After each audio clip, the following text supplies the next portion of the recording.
बताने जा रहे हैं संचारी रोगों के बारे में। कौन से रोगों के बारे में? संचारी रोग जो संचारित हो जाते हैं एक से दूसरे में, यानी कि ऐसे रोग जो कि एक व्यक्ति से दूसरे व्यक्ति में फैल जाते हैं, ठीक है, उन्हें कहते हैं संचारी रोग। किन्हें कहते हैं संचारी रोग? एक से दूसरे में फैल जाए, दूसरे से तीसरे में, यानी एक दूसरे से फैलते हैं। और अच्छे से समझना चाहो तो वो रोग जो कि फैलते हैं कैसे? एक दूसरे के संपर्क में आने से, उन्हें कहते हैं संचारी रोग। कौन से रोग कहते हैं? संचारी रोग। अब उदाहरण से समझिए, जैसे कि एक आई फ्लू होता है जिसमें कि आंखें, जिन्हें आप कहते हो आंखें लाल हो गई या आंखें आ गई। आम भाषा में आप लोग यही तो बोलते हो कि आंख आ गई उसकी इसलिए वो स्कूल नहीं आया, ये बोलते हो ना? उसको बोलते हैं आई फ्लू। क्या बोलते हैं? Eye flu. Eye flu. जब एक को आई फ्लू होता है और वो सावधानी ना बरते तो दूसरे में भी फैल जाएगा। फैलता है? एक बच्चे के अगर आई फ्लू होता है तो कईयों में फैलने लगता है ना। तो ये कैसा रोग हो गया? संचारी रोग। कैसा रोग हुआ? संचारी रोग। अब आई फ्लू जब होता है तो क्या बोला जाता है कि एक तो आप चश्मा लगाइए, ठीक है, दूसरा ये बाहर कम से कम निकलिए, अगर बहुत जरूरत है तभी निकलिए वरना मत निकलिए, ठीक। दिन में अपनी आंखों को कम से कम 4 से 5 बार ताजे पानी से वॉश करिए, यानी धोइए, ठीक है। दूसरा, आंखों पर खुजली मत करिए। खुजली अगर लग रही है तो खुजली नहीं करनी है, हल्के से टच करते हुए सहला लीजिए, ठीक, खुजली नहीं करनी है। और अपने तौलिए को अलग रखना है, तौलिया कपड़े जो भी हैं वो अपने अलग रखने हैं और दूसरों से दूरी बना के रखनी होती है।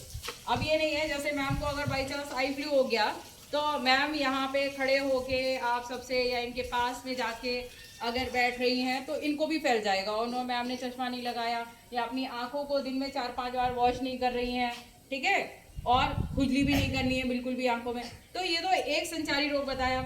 ऐसे ही दूसरा, अभी गांव में किसको फैला? अलिफ्जा को। अलिफ्जा कहाँ है? आ जाओ इधर। अलिफ्जा, अभी आपको क्या दिक्कत हुई थी बताओ सबको तेज आवाज में। क्या हुआ था आपको? छाले निकले थे। ये कह रही थी छाले निकले थे, तो मम्मी ने क्या किया था?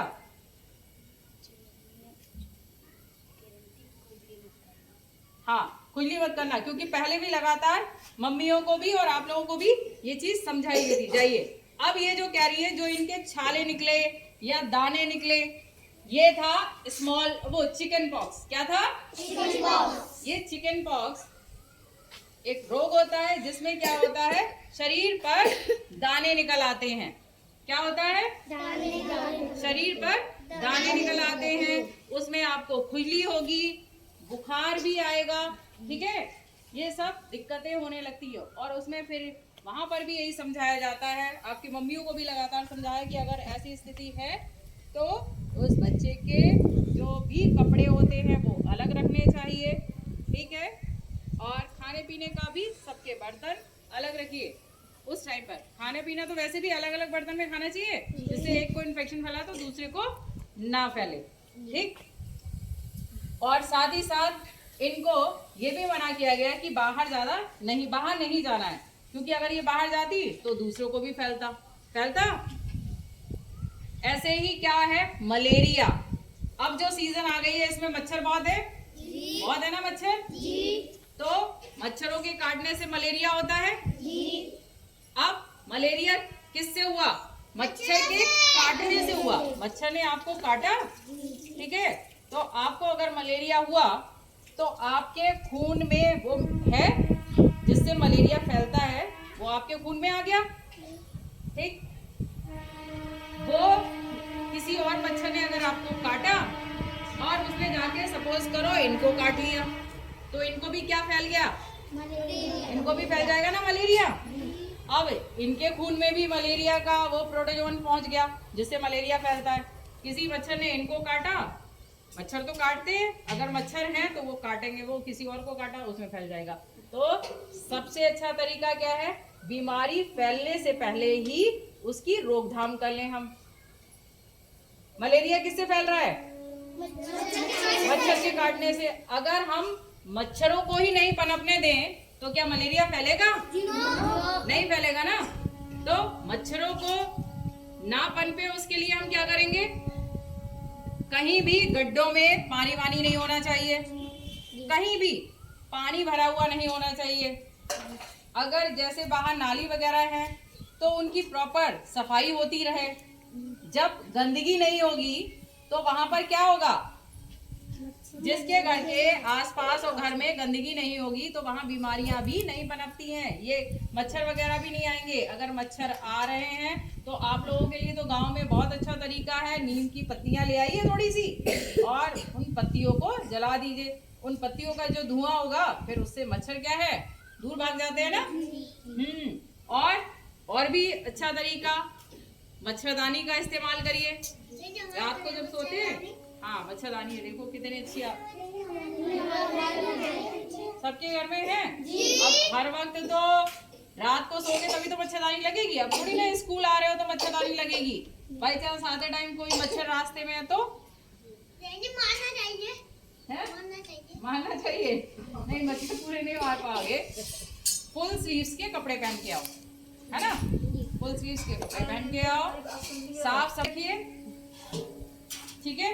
तो आप जो इस तरह से पहले तो बीमारियों से बचने का हमने तरीका देखा, और अगर बीमारियां फैल गई हैं तो उसके लिए हमें कैसे जागरूक बनना है जिससे कि एक दूसरे तक वो बीमारियां ना फैलें। जिसको वो बीमारी हुई है वो अपनी स्वच्छता का ध्यान रखे, और क्या क्या करना चाहिए जो मैम ने बताया उसका ध्यान रखे। और वैसे भी ध्यान रखिए, हर एक बच्चे को अपनी तौलिया अलग रखनी चाहिए, ठीक है, तौलिया अलग रखनी है।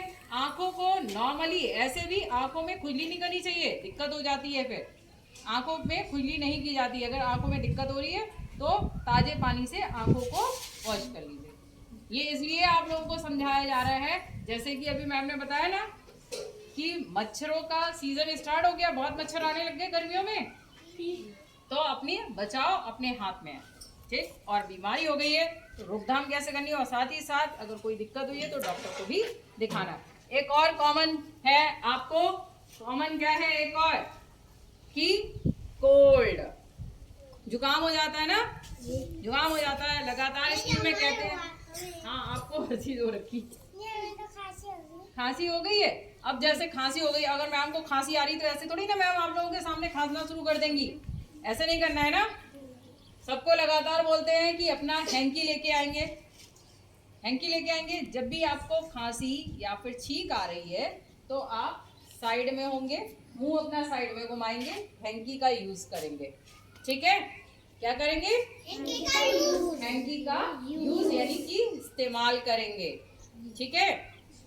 और हमेशा दूसरे की तरफ से मुंह को हटा लिया जाता है, उधर मुंह करते हैं जिधर किसी का भी कोई और ना हो, ठीक। और अगर आपके पास हैंकी भी नहीं है तो इस वाले पोर्शन को अपने आप यूज कर सकते हो। कैसे, जैसे ही एकदम से छींक आई तो यूं हाथ लगा लिया, तो उससे फिर दूसरे लोग जो है इन्फेक्टेड नहीं होंगे। समझ में आ गया?